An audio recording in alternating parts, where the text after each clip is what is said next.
ہم جو نماز پڑھتے ہیں اس میں 101%، 99% نہیں، 101% لوگ یہ شکایت کرتے ہیں کہ نماز میں ہمیں خیالات آتے ہیں، نماز میں حضور قلب نہیں ہوتا، نماز میں یکسوئی نہیں ہوتی، یعنی نماز میں ہمارا رجوع اللہ کی طرف نہیں ہوتا۔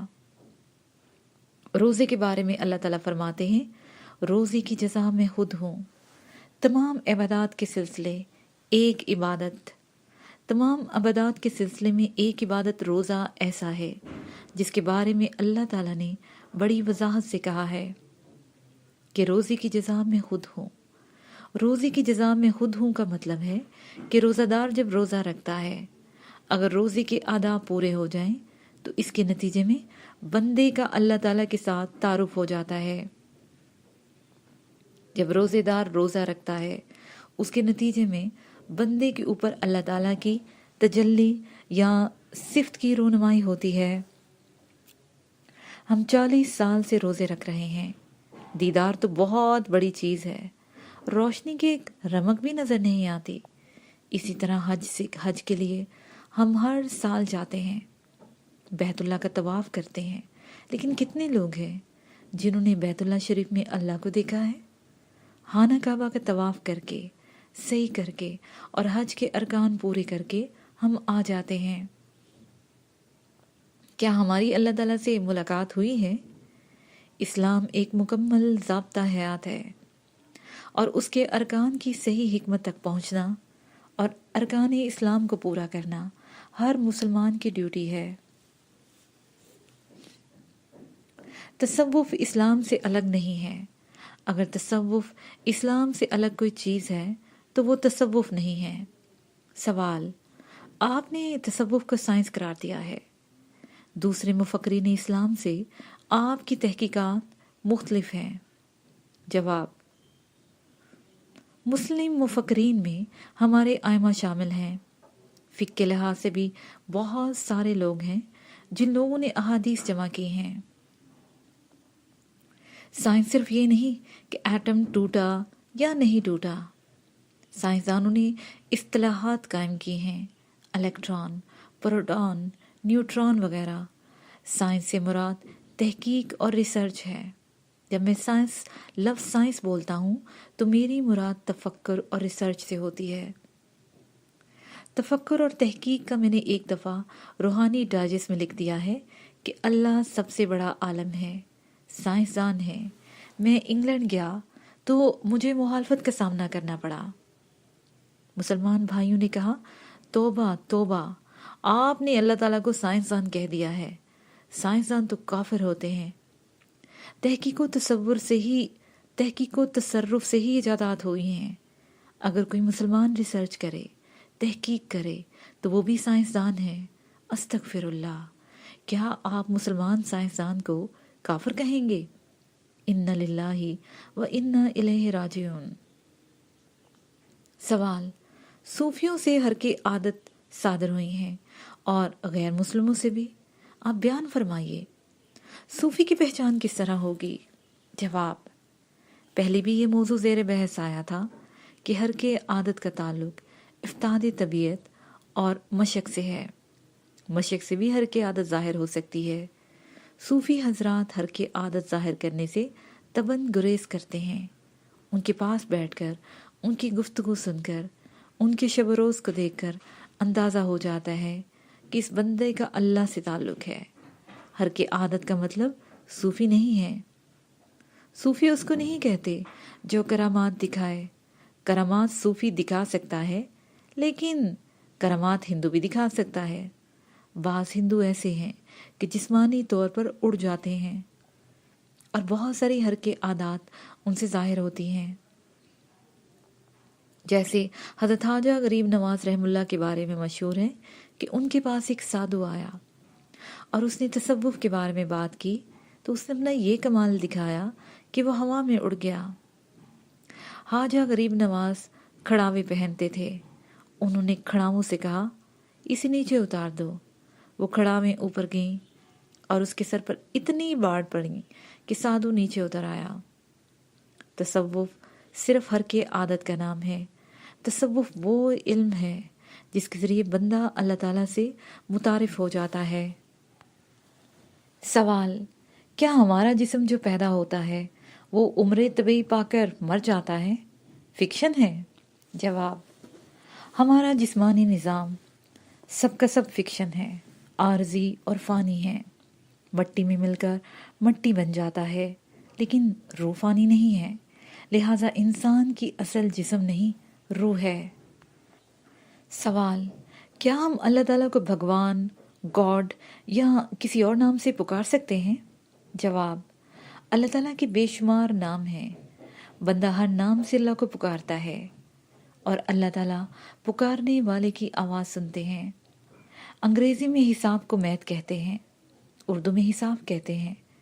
اللہ تعالیٰ کو کوئی گاڈ کہتا ہے، کوئی ایل کہتا ہے، کوئی ایلیا کہتا ہے، کوئی برہما کہتا ہے، کوئی یزدان کہتا ہے تو کوئی بھگوان کہتا ہے، کوئی رحمان کہتا ہے۔ بھگوان یا رحمان کہنے میں زبانوں کا فرق ہے۔ سوال: کیا بندہ اللہ تعالیٰ سے باتیں کر سکتا ہے؟ اس ذات پاک سے ہم کلام ہو سکتا ہے؟ جواب: اللہ تعالیٰ فرماتے ہیں، کوئی بشر نہیں جو اللہ تعالیٰ سے ہم کلام ہو سکے مگر وحی کے ذریعے یا پردے کے پیچھے سے یا قاصد کے ذریعے، یا اللہ تعالیٰ جس طرح چاہے، اللہ جب چاہے جس طرح چاہے اپنے بندوں سے باتیں کرتا ہے۔ ایک ذریعہ وہی ہے کہ آواز آئے۔ حضور پاک صلی اللہ علیہ وآلہ وسلم کے ارشاد کے مطابق مکھی کی بنبناہٹ کی طرح کی آواز ہوتی ہے، کبھی وہ جرس اور گھنٹیوں کی طرح کی آواز ہوتی ہے، اور کبھی یوں ہوتا ہے کہ کوئی فرشتہ نازل ہو جائے۔ یہ بھی ہوتا ہے کہ اللہ کی طرف سے ذہن میں کوئی خیال وارد ہو جائے، پردے کے پیچھے سے یا کسی قاصد کے ذریعے سے۔ وہی کے بارے میں اللہ تعالیٰ نے فرمایا ہے کہ حضرت مریم علیہ السلام پر بھی وہی نازل ہوئی۔ حضرت مریم علیہ السلام کے پاس فرشتہ آیا، فرشتے نے ان سے باتیں کی۔ سوال: سچے خواب کی کیا اہمیت ہے؟ جواب: سالک کو پہلے سچے خواب آتے ہیں، خوابوں کے بعد کیفیات شروع ہوتی ہیں۔ ان کے اصطلاحی نام ہیں غنود، ورود، کشف، الہام، وحی، شہود، مکاشفہ، معائنہ، سیر، فتح، انسلاخ۔ یہ وہ درجہ بندی ہے جو روحانیت میں کسی آدمی کو حاصل ہوتی ہے۔ سوال: صوفیہ اکرام تصوف کو تعلق باللہ کے حوالے سے جانتے ہیں، اب لوگوں نے اس کو طریقہ علاج بنا لیا ہے؟ جواب: جن لوگوں نے اسے طریقہ علاج بنا لیا ہے وہ کاروباری لوگ ہیں، اور ان کے لیے میڈیکل سائنس سے بھی زیادہ پروفیٹیبل کام ہے۔ یہ کچھ کرنا ہی نہیں پڑتا، 1 انچ کے برابر کاغذ کا تعویذ بنا دیا، 10 روپے سے 1000 روپے 5000 روپے تک وصول کرتے ہیں، ڈراتے ہیں، تمہارے اوپر جادو کیا ہوا ہے، تمہارے اوپر ٹونا کر دیا ہے۔ وہ ایسی بات کہتے ہیں کہ جس کی تصدیق نہیں ہو سکتی۔ مثلا ڈاکٹر کہتا ہے آپ کو بلڈ پریشر ہے، شوگر ہے، ٹیسٹ کرا لیں، تصدیق یا تکذیب ہو جائے گی۔ جادو کے بارے میں کیسے پتہ چلے؟ صوفی لوگ علاج کرتے ہیں، رسول اللہ صلی اللہ علیہ وآلہ وسلم نے بھی علاج کیا ہے۔ مثلا کسی کے اوپر اگر شک ہے جادو کا تو وہ کہتے ہیں آپ سورہ فلق پڑھ کر صبح و شام پانی پر دم کر کے پیو، جادو کا اثر ختم ہو جائے گا۔ کوئی پیسہ دھیلا نہیں لیتے، تصوف میں کاروبار نہیں، صوفی خالصتاً اللہ کی مخلوق کی خدمت کرتا ہے۔ سوال: اسلام کے خانقاہی نظام میں رہبانیت کی اجازت دی جاتی ہے اور عیسائیت میں بھی رحمانیت ہے، تو کیا یہ اسلامی تعلیمات کے منافی نہیں ہے؟ جواب: حضور پاک صلی اللہ علیہ وآلہ وسلم کا ارشاد گرامی ہے، اسلام میں رہبانیت نہیں ہے، رہبانیت کی اجازت نہیں ہے۔ سورہ مزمل میں اللہ تعالیٰ نے فرمایا ہے، اے اوڑھ لپیٹ کے سونے والے، رات کو نماز میں کھڑے رہا کرو مگر کم، آدھی رات، یا اس سے کچھ کم کر لو یا اس سے کچھ زیادہ بڑھا دو، اور قرآن کو خوب ٹھہر ٹھہر کے پڑھو۔ اگر کوئی صاحب عارضی طور پر والدین اور خاندان سے دور ہو کر خانقاہی نظام میں علم سیکھنے آ جاتے ہیں تو کون سی قیامت آ گئی؟ آپ کے ہاسٹل میں 4 سال ماں باپ سے الگ ہو کر نہیں پڑھتے؟ ہاسٹل میں رہنے پر آپ کو رہبانیت کیوں نہیں کہتے؟ جب آپ ہاسٹل میں رہ کر دنیاوی علوم سیکھنے کے لیے والدین سے خاندان سے دور ہو تو کیا یہ رہبانیت نہیں؟ اور جب اللہ کا علم سیکھے تو رہبانیت ہے؟ بات یہ بالکل لا یعنی ہے، یہ بہت بری بات ہے، اور اللہ تعالیٰ کی شان میں گستاخی ہے، بے ادبی ہے۔ جتنے اولیاء اللہ گزرے ہیں انہوں نے فارغ التحصیل ہو کر شادیاں کی ہیں۔ بابا فرید رحم اللہ ہیں، خواجہ معین الدین چشمی اجمیری رحم اللہ ہیں، انہوں نے پہلے علم حاصل کیا، بالکل اسی طرح جیسے اسٹوڈنٹس یونیورسٹیوں کے ہاسٹل میں رہتے ہیں، کالج میں رہتے ہیں۔ جب آدمی ہاسٹل میں رہ کر دنیاوی علوم سیکھتا ہے اس لیے کہ اس کے علم کے ذریعے وہ دنیا کی دولت کماتا ہے، رہبانیت نہیں ہے؟ خواجہ غریب نواز رحم اللہ نے 22 سال خانقاہ میں گزارے، پی ایچ ڈی بھی 22 سال میں ہی ہوتا ہے۔ بڑے پیر صاحب شیخ محی الدین عبد القادر جیلانی رحم اللہ نے 12 سال خانقاہ میں گزارے۔ قلندر بابا اولیاء رحم اللہ نے 40 سال ریاضت اور مجاہدہ میں گزارے۔ علی گڑھ یونیورسٹی میں تعلیم حاصل کی، شادی کی، الحمدللہ 2 بیٹے اور 2 بیٹیاں حیات ہیں، دونوں بیٹے اعلیٰ تعلیم یافتہ ہیں۔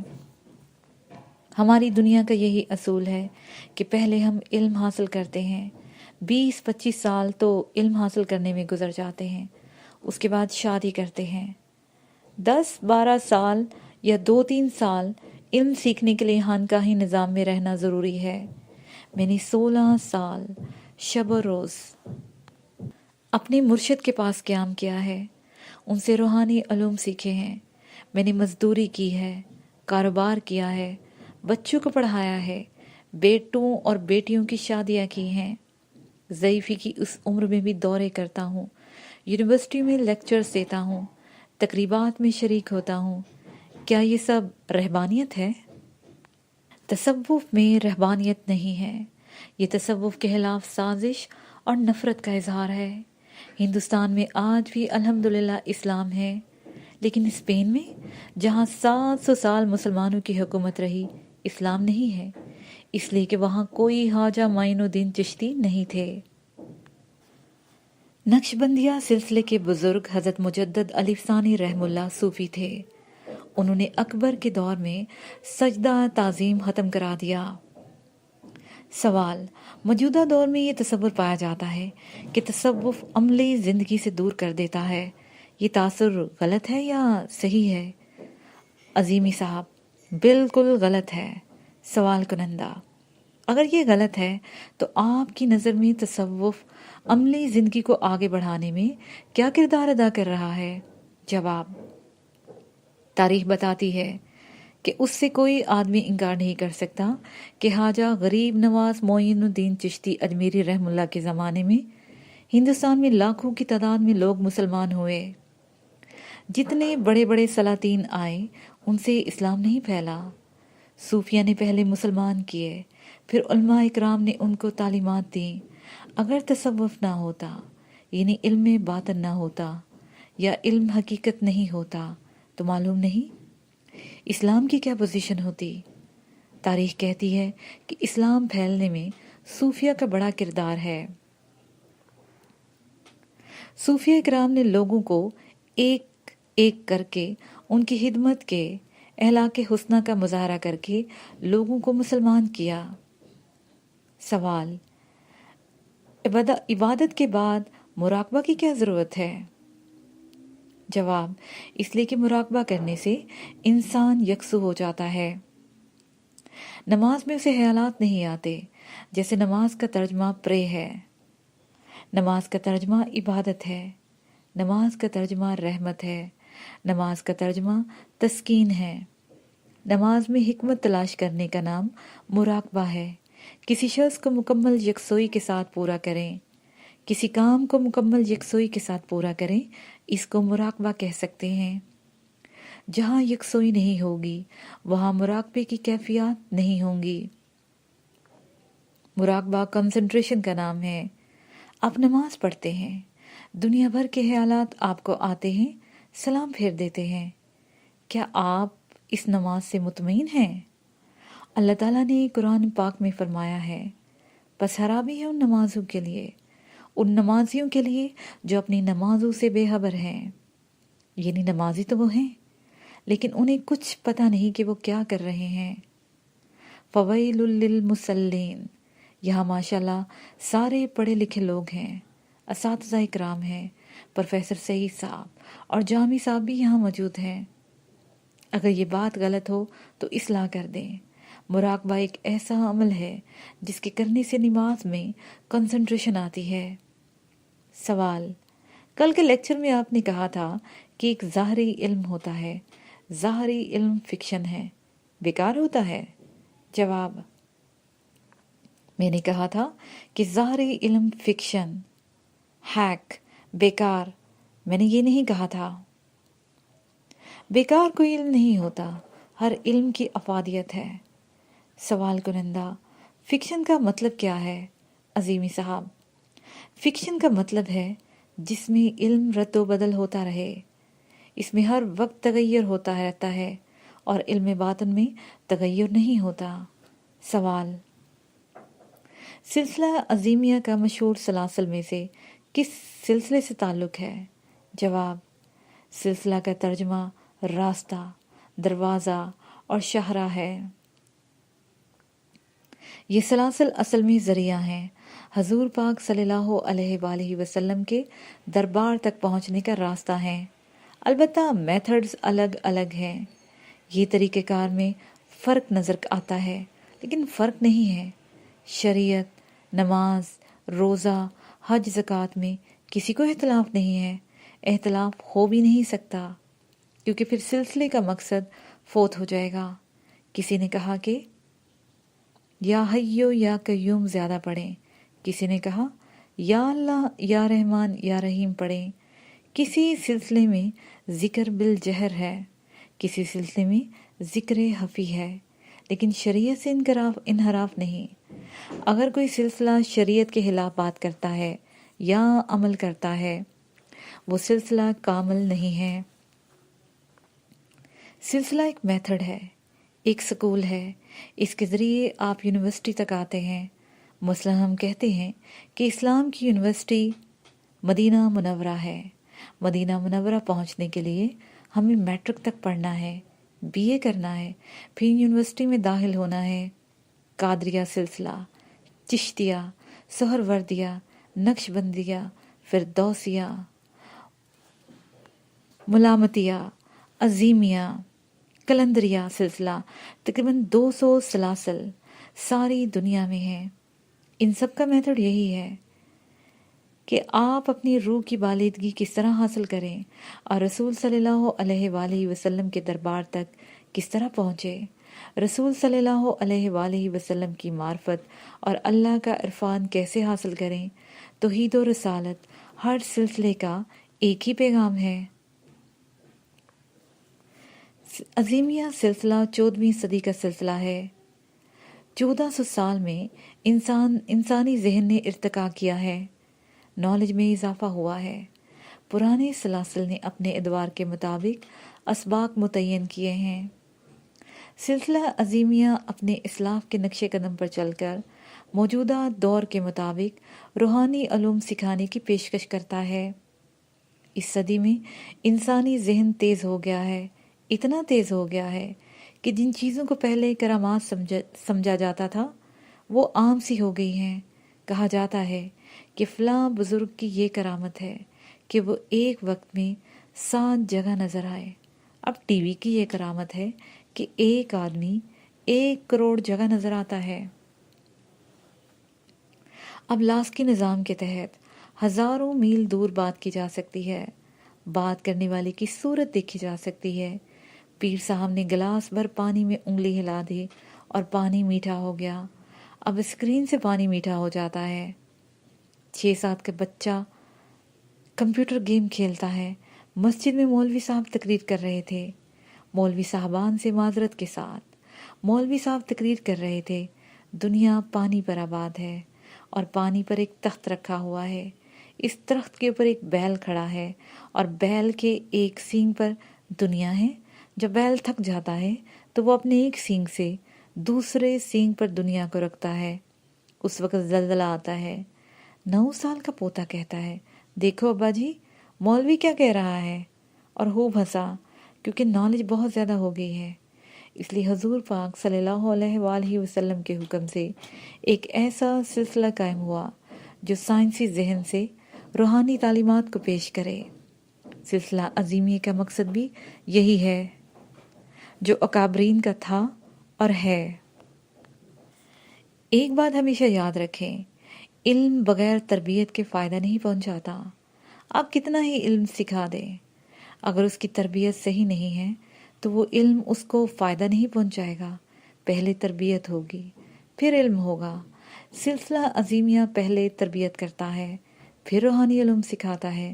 مقصد وہی ہے جو سارے سلسلوں کا مقصد ہے، سالک کو اپنی تعلیمات سے آراستہ کر دیا جائے اور اس کی ایسی تربیت کر دی جائے جو اس کو اللہ اور اس کے رسول صلی اللہ علیہ وآلہ وسلم کے قریب کر دے، اور اس کے اندر اللہ کے محلوق کی خدمت کا جذبہ کار فرما ہو جائے۔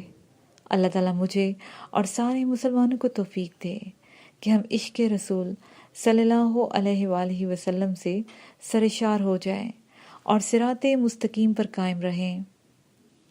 مقصد حیات۔ اعوذ باللہ من الشیطان الرجیم، بسم اللہ الرحمن الرحیم۔ میں اللہ کی پناہ میں آتا ہوں شیطان مردود سے۔ شروع کرتا ہوں اللہ کے نام سے جو مہربان اور نہایت رحم والا ہے۔ روحانی علوم کے حوالے سے علم کی تشریح 3 طریقوں سے کی جاتی ہے۔ ایک حصے کو اجمال یا خلاصہ کہتے ہیں، دوسرے حصے کو تفصیل اور تیسرے حصے کو علم کی افادیت یا حکمت کہتے ہیں۔ جب کوئی کتاب لکھی جاتی ہے تو اس میں پہلے کتاب کا نام ہوتا ہے، پھر فہرست ہوتی ہے، پھر دیباچہ ہوتا ہے۔ دیباچہ مصنف یا مؤلف خود لکھتا ہے یا کسی ایسے آدمی سے لکھواتا ہے جو مصنف اور مرتب کے لیے باعث احترام ہوتا ہے۔ اس کے بعد اس کتاب میں ابواب ہوتے ہیں، عنوانات ہوتے ہیں، اور کتاب کے آخر میں پوری کتاب کا مجموعی تاثر ہوتا ہے۔ میں جو کچھ عرض کرنا چاہ رہا ہوں ڈاکٹر جامی صاحب نے اس کا دیباچہ پیش کر دیا ہے۔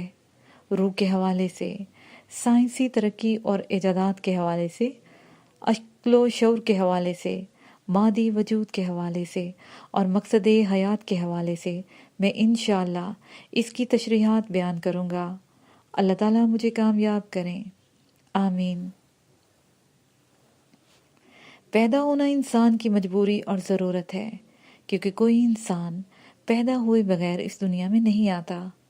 جب انسان پیدا ہوتا ہے تو چھوٹا سا بچہ ہوتا ہے، ہاتھ، پیر، دماغ، آنکھ، کان سب اعضاء ہوتے ہیں، لیکن آنکھ ہونے کے باوجود بچہ اس طرح نہیں دیکھتا جس طرح سال بھر کا بچہ دیکھتا ہے۔ کان ہونے کے باوجود بچہ اس طرح نہیں سنتا جس طرح ایک 10 سال کا بچہ سنتا ہے۔